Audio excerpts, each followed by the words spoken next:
राम राम दोस्तों। जय बाबा नीम करोली महाराज जी की, जय शिव शंकर, जय हनुमान जी की, जय श्री राम, जय हो मेरे कान्हा जी। दोस्तों आज मैं आपको बताऊंगा जो मेरे भाई डाक कावड़ या शादी कावड़ लेने जाएंगे वे किन किन बातों का ध्यान रखें ताकि उन्हें पूर्ण धर्म लाभ मिले, पूरी महादेव की कृपा मिले।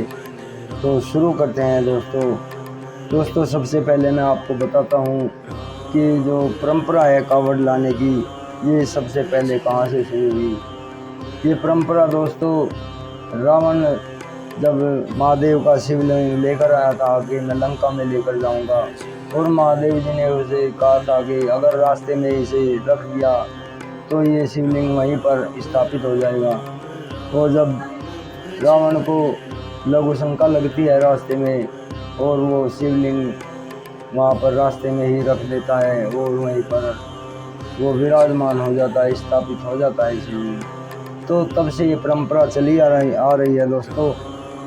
और इसके कुछ नियम है यात्रा के, अगर इन्हें हम पूरी ईमानदारी से इनका वहन कर लेते हैं तो महादेव की कृपा हमारे ऊपर होनी तय है। कावड़ लाने के क्या क्या नियम है। यात्रा के दौरान व्यक्ति किसी भी प्रकार का नशा, मदिरा, मांस व तामसिक भोजन का मतलब है ये तीखे, चटपटे, ज़्यादा मिर्च मसाले वाले ये भोजन नहीं करने चाहिए। बस सात्विक भोजन ही करे, हल्का नमक, कम मसाला, उससे शरीर शुद्ध रहता है, सात्विक रहता है, कोई पेट में गड़बड़ी नहीं होती। इससे हमें यात्रा करने में आसानी होती है। तो ये इसमें बताया गया है कि यात्रा के दौरान व्यक्ति को किसी भी प्रकार का नशा, मदिरा, मांस व तामसिक भोजन नहीं करना चाहिए। इससे हमारा शरीर शुद्ध रहेगा, स्वास्थ्य रहेगा और हमारी मंजिल हमें आसान दिखेगी। दूसरा नियम है, साथ ही कावड़ को बिना स्नान किए हाथ नहीं लगाना चाहिए।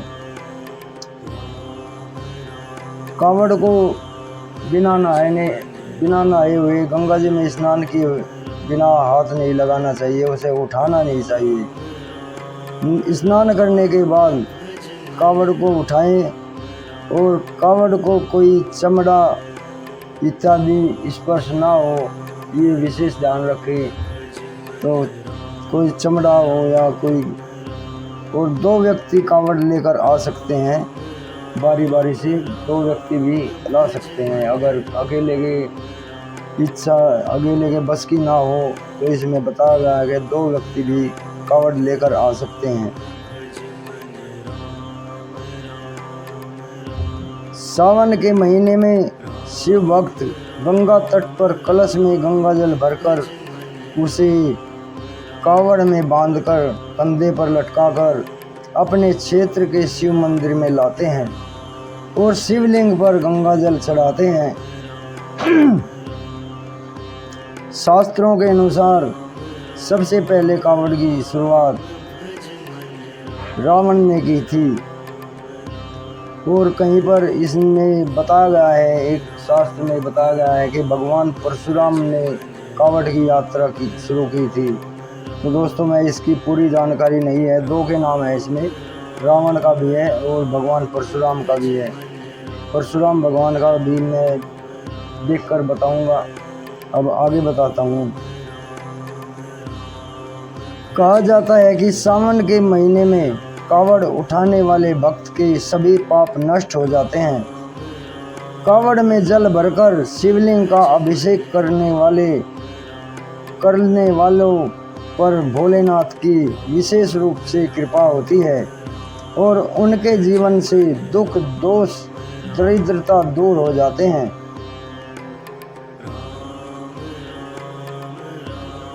इसके अलावा डाक कावड़ के कुछ नियम बताता हूँ मैं आपको। अगर आप डाक कावड़ में जा रहे हैं, डाक कावड़ का नियम है कि जब एक बार कावड़ उठा लिया जाता है तो फिर लगातार यात्रा करनी होती है।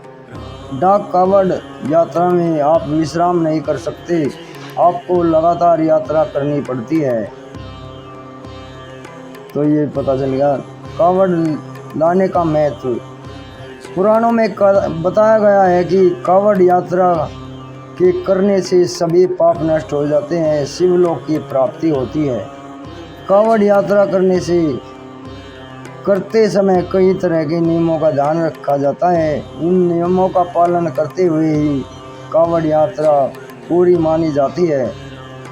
आइए कावड़ यात्रा के इन महत्वपूर्ण नियमों को जानते हैं, और जो घर वाले भी उन नियमों को वहन करना पड़ता है उनके बारे में जानते हैं।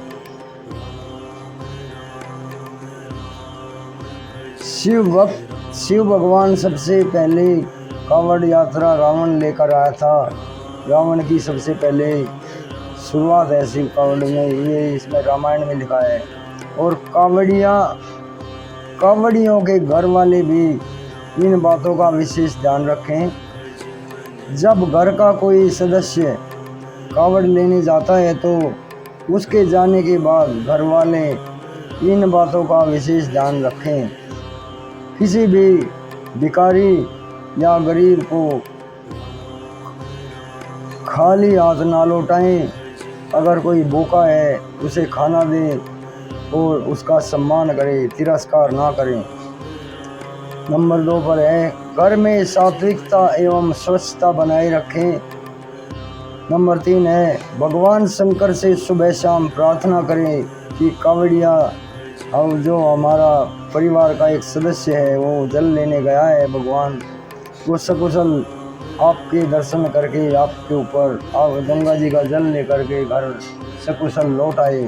ये प्रार्थना करनी है सब दोनों समय। घर में किसी भी तरह का क्लेश होने से बचें और भोलेनाथ की हर वक्त ध्यान मग्न रहे, उनकी हर वक्त उनके ऊपर उनकी प्रार्थना करते रहें। भूलकर भी किसी कुत्ते को डंडा ना मारें और गाय माता को रोज सुबह रोटी खिलाएं। घर की औरतें खुले केस बाल ना रखें।